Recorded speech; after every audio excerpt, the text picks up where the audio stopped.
We called him out for when in 2016 he himself proclaimed accurately that the Saudis were behind 9/11. It wasn't the Iraqis, it was the Saudis. We called him out publicly in a letter about how he went on Sean Hannity and Fox and Friends and said those very words.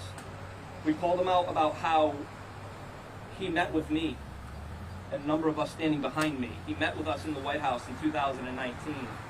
We begged and pleaded for justice. The President of the United States has the power and capacity to declassify documents. He said he was going to help us.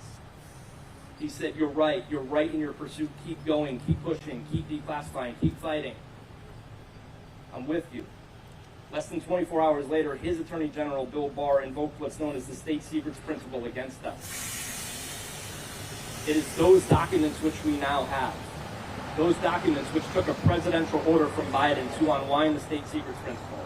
We put this all in a letter to him.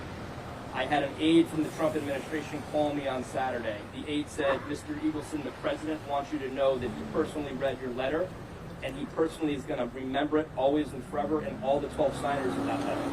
So within that letter, we articulated our points. We told him why we were mad. We laid out the facts. And to see a former president 2 days ago claim that he doesn't know about our outrage and he doesn't know who was behind 9/11, that is the worst feeling that these family members can get when we're not even getting through to a former president. That is the worst form of greed and worst form of evil. And the last thing I want to do before I turn it over to a couple other speakers is I want to talk about the difference between a coward and a hero. Every one of us here standing today, we are heroes. Our family members died heroes. I don't really share this story much, but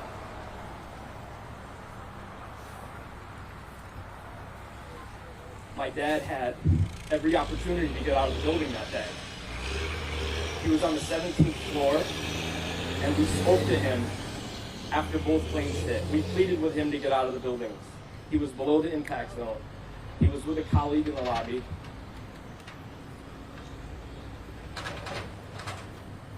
And he turned to his colleague, and he noticed that the FDNY and NYPD were having a hard time communicating with each other.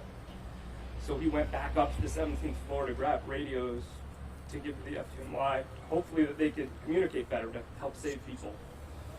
And moments later, the building fell on him, and we never recovered him.